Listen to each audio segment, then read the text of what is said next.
YouTube channel अनंत यात्रा के morning news में आपका स्वागत है। आज 5 मई दिन बुधवार। बंगाल में चुनाव के बाद हिंसा पर सियासी संग्राम। आंध्र प्रदेश में कोरोना का ज्यादा खतरनाक स्ट्रेन मिला और कोरोना की वजह से आईपीएल सस्पेंड। हाई कोर्ट ने केंद्र सरकार से क्यों कहा कि आप शुतुरमुर्ग की तरह रेत में सिर गड़ाए बैठे हैं। देश में 5G सर्विस शुरू करने पर क्या है सरकार का बड़ा फैसला और किस शहर के जू में पहली बार एशियाई शेर कोरोना पॉजिटिव मिले। आज सुबह हम ऐसे ही कुछ खास खबरें आपके लिए लेकर के आए हैं, तो चलिए शुरू करते हैं मॉर्निंग न्यूज। सबसे पहले देखते हैं मार्केट का क्या हाल रहा। कल बॉम्बे स्टॉक एक्सचेंज का मार्केट बंद होते होते मार्केट कैप 206.83 लाख करोड़ रुपए रहा। एक्सचेंज पर करीब 52% कंपनियों के शेयर में गिरावट रही। इसी तरह 3,141 कंपनियों के शेयर में ट्रेडिंग हुई। इसमें से 1,328 कंपनियों के शेयर बढ़े और 1,637 कंपनियों के शेयर गिरे। आज कुछ विशेष इवेंट्स पर सभी की नजरें होंगी, जैसे कि मध्य प्रदेश में 18 से 44 साल के लोगों को कोरोना वैक्सीनेशन की शुरुआत होगी। दूसरी तरफ चुनाव में बड़ी जीत के बाद टीएमसी चीफ ममता बनर्जी मुख्यमंत्री पद की शपथ लेंगी। जमीन पर कब्जे के मामले में सांसद आजम खान की जमानत पर सुनवाई भी आज होगी।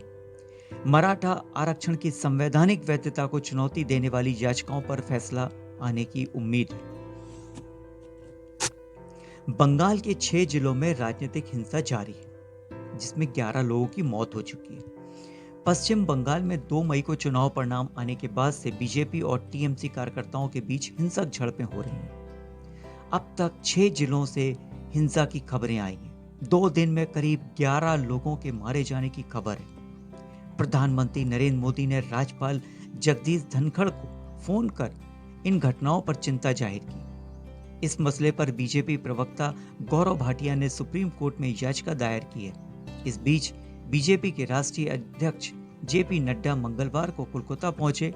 वे 2 दिन पश्चिम बंगाल में रहकर हिंसा वाले इलाकों का जायजा लेंगे। इसी तरह अगली खबर आईपीएल से। कोरोना संक्रमण के कारण आईपीएल का 14वां सीजन फिलहाल टाल दिया गया है। बीसीसीआई के वाइस प्रेसिडेंट राजीव शुक्ला ने बताया कि टूर्नामेंट सस्पेंड किया गया है। हम देखेंगे इसे आगे पूरा कराया जा सकता है या नहीं। 2 दिन में 3 टीमों के 4 खिलाड़ी, 1 कोच और 2 अन्य स्टाफ के संक्रमित होने के बाद बीसीसीआई ने यह फैसला लिया है। केकेआर के वरुण चक्रवर्ती, संदीप वॉरियर के अलावा सीएसके के बॉलिंग कोच लक्ष्मीपति बालाजी के बाद मंगलवार को सनराइजर हैदराबाद के श्रीद्धिमान साहा और दिल्ली कैपिटल्स के अमित मिश्रा भी पॉजिटिव पाए गए हैं। आंध्र प्रदेश में कोरोना का नया स्ट्रेन मिला है, जो 15 गुना ज्यादा खतरनाक है। कोरोना की दूसरी लहर के बीच आंध्र प्रदेश में वायरस का नया स्ट्रेन मिला है। इसे एपी स्ट्रेन और N440 के नाम दिया गया है। Centre for solution and molecular biology CCMB के वैज्ञानिकों का दावा है कि भारत में मौजूदा स्ट्रेन के मुकाबले यह 15 गुना ज्यादा खतरनाक है। दक्षिण भारत में अब तक कोरोना के 5 वेरिएंट मिल चुके हैं। इनमें एपी स्ट्रेन आंध्र प्रदेश, कर्नाटक और तेलंगाना में तेजी से फैल रहा है। इसका असर महाराष्ट्र में भी देखा गया है। सबसे पहले इस स्ट्रेन की पहचान आंध्र प्रदेश के कुर्नूल में हुई थी। अगली खबर हाई कोर्ट से। हाई कोर्ट ने कहा केंद्र दिल्ली को 700 मीट्रिक टन ऑक्सीजन दे। दिल्ली में ऑक्सीजन संकट पर हाई कोर्ट ने केंद्र को कड़ी फटकार लगाई है। दिल्ली हाई कोर्ट ने मंगलवार को केंद्र से कहा कि आप शुतुरमुर्ग की तरह रेत में सिर डालकर बैठे रह सकते हैं, लेकिन हम नहीं बैठे रह सकते। इसके बाद केंद्र सरकार को नोटिस जारी कर पूछा गया कि दिल्ली को ऑक्सीजन सप्लाई करने के आदेश का पालन क्यों नहीं हो रहा है, क्यों न उसके खिलाफ अदालत की अवमानना का मामला चलाया जाए। हाई कोर्ट ने केंद्र की उस दलील को भी नकार दिया जिसमें उसने कहा था कि मौजूदा इंफ्रास्ट्रक्चर के साथ दिल्ली को 700 मीट्रिक टन ऑक्सीजन नहीं दी जा सकती। दीपिका पादुकोण भी कोरोना संक्रमण की चपेट में आ गई है। हालांकि यह खबर दीपिका या उनकी टीम की तरफ से कंफर्म नहीं की गई है, लेकिन रिपोर्ट्स के मुताबिक पिछले दिनों वे अपने परिवार से मिलने बेंगलुरु गई थी। शायद तभी वे संक्रमित हो गईं। इसके पहले मंगलवार दोपहर को उनके पिता और पूर्व national badminton player Prakash Padukone के संक्रमित होने और बेंगलुरु के हॉस्पिटल में एडमिट होने की खबरें सामने आई थी। प्रकाश के अलावा उनकी पत्नी उज्ज्वला और बेटी अनीशा भी कोरोना पॉजिटिव पाई गई। देश में पहली बार 8 शेर कोरोना पॉजिटिव मिले।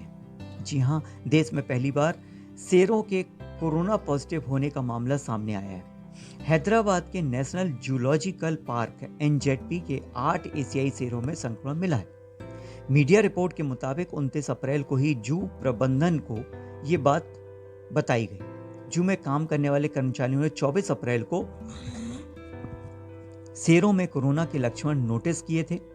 Centre for solution and molecular biology CCMB ने बताया कि 8 शेरों की आरटी-पीसीआर रिपोर्ट पॉजिटिव आई। इस पार्क में कुल 12 एशियाई शेर हैं। इनमें से 4 नर और 4 मादा पॉजिटिव हैं। अगली खबर, क्या अस्थमा रोगियों के लिए खतरनाक है कोरोना?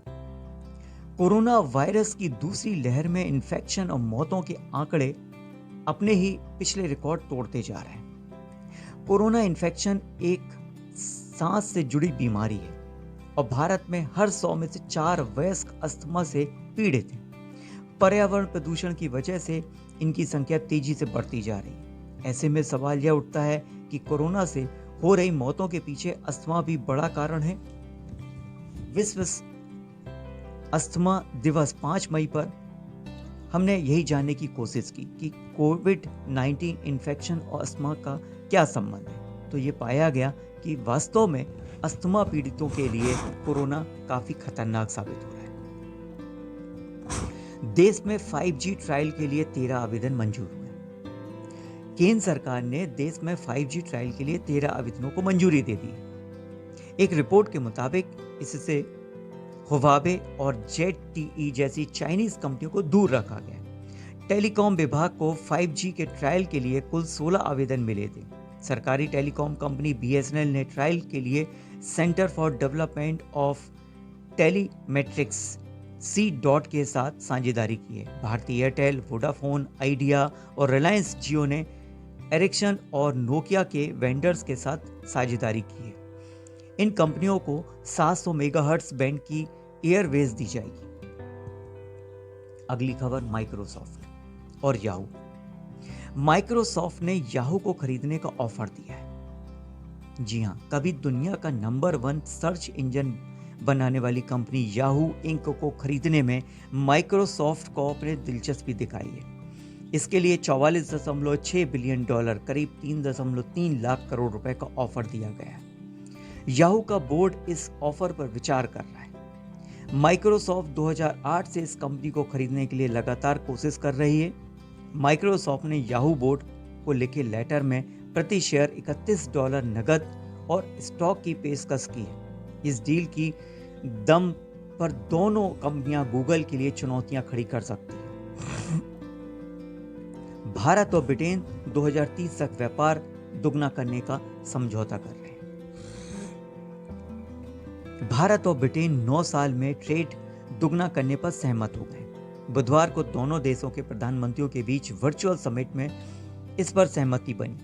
इस दौरान 2030 के लिए एक रोड मैप भी मंजूरी किया गया। ब्रिटिश प्रधानमंत्री बोरिस जॉनसन के साथ समिट के बाद प्रधानमंत्री मोदी ने इसे कामयाब बताया। कहा, मेरे मित्र और ब्रिटेन के प्रधानमंत्री बोरिस जॉनसन के साथ समिट प्रोडक्टिव रही।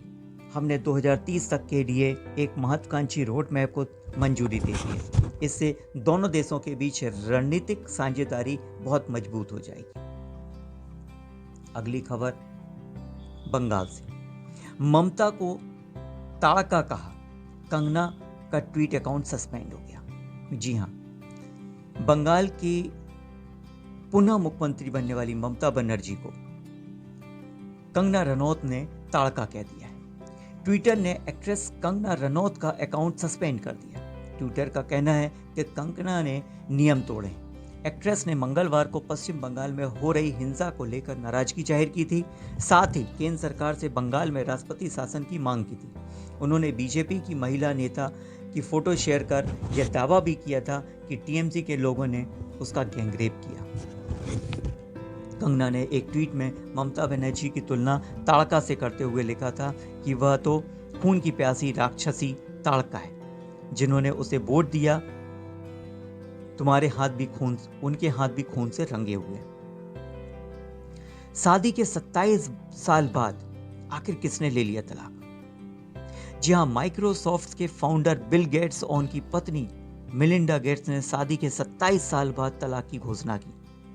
दोनों के एक बेटा और 2 बेटियां हैं। इस समय बिल गेट्स की कुल नेट वर्थ $146 बिलियन, करीब 10.87 लाख करोड़ रुपए है।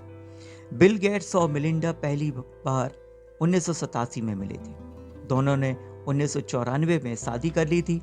सोशल मीडिया पर जारी ज्वाइंट स्टेटमेंट में उन्होंने कहा कि काफी सोच विचार और बातचीत के बाद हमने रिश्ता खत्म करने का फैसला लिया है। वे अपने फाउंडेशन के लिए साथ में काम करते रहेंगे। अगली खबर यूपी पंचायत से। उत्तर प्रदेश के पंचायत चुनाव में प्रधानमंत्री नरेंद्र मोदी के संसदीय क्षेत्र वाराणसी में उनकी पार्टी बीजेपी बुरी तरह पिछड़ रही है।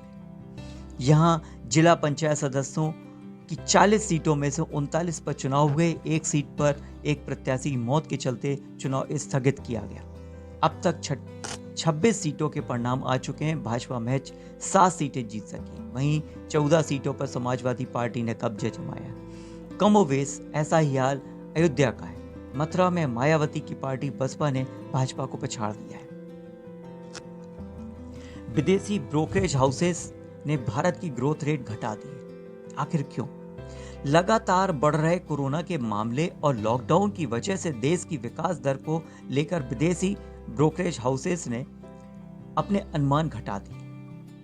करीब आधा दर्जन ब्रोकरेज हाउसेस ने अपने पहले के अनुमान को घटा दिया है। सभी का अनुमान 10 से 12% के बीच जीडीपी रहने का है। गोल्डमैन सैक्स का अनुमान है कि यह 2021 मार्च से 2022 अप्रैल के बीच 11.1% के बीच रह सकता है। इसी तरह नोमुरा ने 12.6%, जेपी मॉर्गन ने 11%, यूबीएस ने 10% और सिटी ने 12% विकास दर का अनुमान लगाया।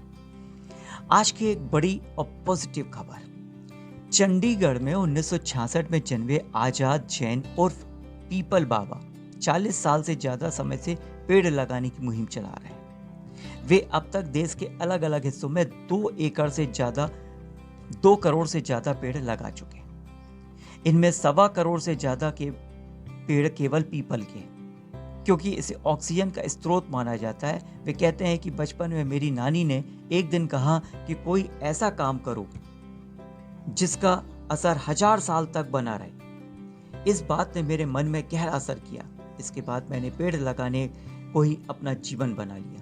26 जनवरी 1977 से उन्होंने इसके लिए मुहिम छेड़ी थी। सुर्खियों में आज बहुत कुछ है। छत्तीसगढ़ में 15 मई तक लॉकडाउन बढ़ा दिया गया। Subscribe now and press the bell icon. Never miss an update.